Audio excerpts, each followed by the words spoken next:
ओम नमः शिवाय। आइए सुनते हैं शिव महापुराण का चौथा अध्याय। नंदिकेश्वर कहते हैं, ब्रह्मा और विष्णु भगवान शिव को प्रणाम कर चुपचाप उनके दाएं बाएं भाग में खड़े हो गए। उन्होंने पूजनीय महादेव जी को श्रेष्ठ आसन पर बैठाकर पवित्र वस्तुओं से उनका पूजन किया। दीर्घ काल तक स्थिर रहने वाली वस्तुओं को पुष्प वस्तु तथा अल्पकाल तक टिकने वाली वस्तुओं को प्राकृत वस्तु कहते हैं। हार, नुपुर, कियूट, किरीट, मणिमय, कुंडल, यज्ञोपवीत, उत्तरीय वस्त्र, पुष्पमाला, रेशमी वस्त्र, हार, मुद्रिका, पुष्प, तांबूल, कपूर, चंदन एवं अगरू का अनुलेप, धूप दीप, श्वेत छत्र, व्यंजन, ध्वजा, चवर तथा अनेक दिव्य उपहारों द्वारा जिनका वैभव वाणी और मन की पहुंच से परे था, जो केवल परमात्मा के योग्य थे, उनसे ब्रह्मा और विष्णु ने अपने स्वामी महेश्वर का पूजन किया। इससे प्रसन्न होकर भगवान शिव ने दोनों देवताओं से मुस्कुराकर कहा, पुत्र, आज तुम्हारे द्वारा की गई पूजा से मैं बहुत प्रसन्न हूँ। इसी कारण यह दिन परम पवित्र और महान होगा। यह तिथि शिवरात्रि के नाम से प्रसिद्ध होगी और मुझे परम प्रिय होगी। इस दिन जो मनुष्य मेरे लिंग अर्थात निराकार रूप की या मेरी मूर्ति अर्थात साकार रूप की दिन रात निराहार रहकर अपनी शक्ति के अनुसार निश्चल भाव से यथोचित पूजा करेगा, वह मेरा परम प्रिय भक्त होगा। पूरे वर्ष भर निरंतर मेरी पूजा करने पर जो फल मिलता है, वह फल शिवरात्रि को मेरा पूजन करके मनुष्य तत्काल प्राप्त कर लेता है। जैसे पूर्ण चंद्रमा का उदय समुद्र की वृद्धि का अवसर है, उसी प्रकार शिवरात्रि की तिथि मेरे धर्म की वृद्धि का समय है। इस तिथि को मेरी स्थापना का मंगलमय उत्सव होना चाहिए। मैं मार्गशीर्ष मास में आद्रा नक्षत्र से युक्त पूर्णमासी या प्रतिपदा को ज्योतिर्मय स्तंभ के रूप में प्रकट हुआ था। इस दिन जो भी मनुष्य पार्वती सहित मेरा दर्शन करता है अथवा मेरी मूर्ति या लिंग की झांकी निकालता है, वह मेरे लिए कार्तिकेय से भी अधिक प्रिय है। इस शुभ दिन मेरे दर्शन मात्र से पूरा फल प्राप्त होता है। यदि दर्शन के साथ मेरा पूजन भी किया जाए तो इतना अधिक फल प्राप्त होता है कि वाणी द्वारा उसका वर्णन नहीं किया जा सकता।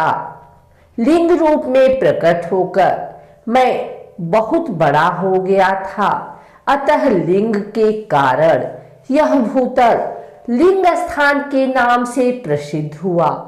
जगत के लोग इसका दर्शन और पूजन कर सके, इसके लिए यह अनादि और अनंत ज्योति स्तंभ अथवा ज्योतिर्मय लिंग अत्यंत छोटा हो जाएगा।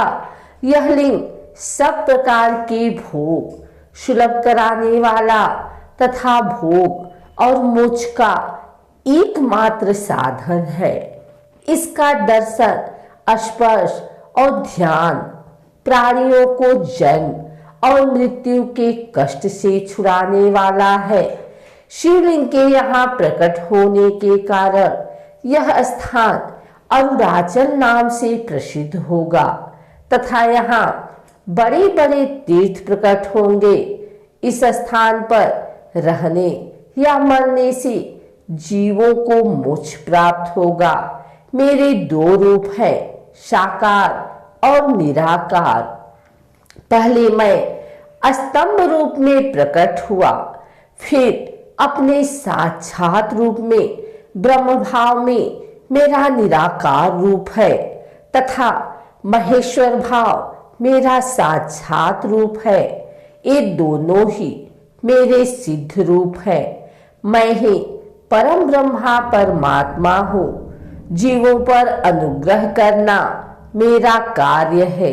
मैं जगत की वृद्धि करने वाला होने के कारण ब्रह्म कहलाता हूँ। सर्वत्र स्थित होने के कारण मैं ही सबकी आत्मा हूँ। सर्ग से लेकर अनुग्रह तक जो जगत संबंधी 5 कृत्य हैं, वे सदा ही मेरे लिए हैं। मेरी ब्रह्म रूपता का बोध कराने के लिए पहले लिंग प्रकट हुआ, फिर अज्ञात ईश्वरत्व का साक्षात कराने के लिए मैं जगदीश्वर रूप में प्रकट हो गया। मेरा सकल रूप मेरे ईसत्व का और निष्कल रूप मेरे ब्रह्म रूप का बोध कराता है। मेरा लिंग मेरा स्वरूप है और मेरे सामीप्य की प्राप्ति कराने वाला है। मेरे लिंग की स्थापना करने वाले मेरे उपासक को मेरी समानता की प्राप्ति हो जाती है तथा मेरे साथ एकत्व का अनुभव करता हुआ संसार सागर से मुक्त हो जाता है। वह जीते जी परमानंद की अनुभूति करता हुआ शरीर का त्याग कर शिवलोक को प्राप्त होता है, अर्थात मेरा ही स्वरूप हो जाता है। मूर्ति की स्थापना लिंग की अपेक्षा गौण है। यह उन भक्तों के लिए है जो शिव तत्व के अनुसूलन में सक्षम नहीं है। ब्रह्मा और विष्णु ने पूछा, प्रभु सृष्टि आदि 5 कृत्यों के लक्षण क्या है, यह हम दोनों को बताइए। भगवान शिव बोले, मेरे कर्तव्यों को समझना अत्यंत गहन है, तथापि मैं कृपा पूर्वक तुम्हें बता रहा हूँ। सृष्टि, पालन, संहार, तिरोभाव और अनुग्रह मेरे जगत संबंधी 5 कार्य हैं जो नित्य सिद्ध हैं। संसार की रचना का आरंभ सृष्टि कहलाता है। मुझसे पालित होकर सृष्टि का सुस्थिर रहना उसका पालन है। उसका विनाश ही संहार है। प्राणों के उत्क्रमण को तिरोभाव कहते हैं। इन सब से छुटकारा मिल जाना ही मेरा अनुग्रह अर्थात मोक्ष है। यह मेरे 5 कृत्य हैं। सृष्टि आदि 4 कृत्य संसार का विस्तार करने वाले हैं। 5वां कृत्य मोक्ष का है। मेरे भक्तजन इन 5 कार्यों को 5 भूतों में देखते हैं। सृष्टि, धरती पर स्थित, जल में संहार, अग्नि में तिरोभाव, वायु में और अनुग्रह आकाश में स्थित है। पृथ्वी से सबकी सृष्टि होती है, जल से वृद्धि होती है, आग सबको जला देती है, वायु एक स्थान से दूसरे स्थान पर ले जाती है और आकाश सबको अनुग्रहित करता है। इन 5 कृत्यों का भार वहन करने के लिए ही मेरे 5 मुख है। 4 दिशाओं में 4 मुख और इनके बीच में 5वां मुख है। पुत्रों, तुम दोनों ने मुझे तपस्या से प्रसन्न कर सृष्टि और पालन 2 कार्य प्राप्त किए हैं। इसी प्रकार मेरी विभूति स्वरूप रुद्र और महेश्वर ने संहार और तिरोभाव कार्य मुझसे प्राप्त किए हैं। परंतु मोक्ष मैं स्वयं प्रदान करता हूँ। मैंने पूर्व काल में अपने स्वरूप भूत मंत्र का उपदेश किया है, जो ओंकार रूप में प्रसिद्ध है। यह मंगलकारी मंत्र है। सर्वप्रथम मेरे मुख से ओंकार प्रकट हुआ, जो मेरे स्वरूप का बोध कराता है। इसका स्मरण निरंतर करने से मेरा ही सदा स्मरण होता है। मेरे उत्तरवर्ती मुख से अकार का, पश्चिम मुख से उकार का, दक्षिण मुख से मकार का, पूर्ववर्ती मुख से बिंदु का तथा मध्यवर्ती मुख से नाद का प्रकटीकरण हुआ है। इस प्रकार इन 5 अवयवों से ओंकार का विस्तार हुआ है। इन 5 अवयवों को एकाकार होने पर प्रणव ओम नामक अक्षर उत्पन्न हुआ। जगत में उत्पन्न सभी स्त्री पुरुष एवं प्रणव मंत्र में व्याप्त है। यह मंत्र शिव शक्ति दोनों का बोधक है। इसी से पंचाक्षर मंत्र ओम नमः शिवाय की उत्पत्ति हुई है।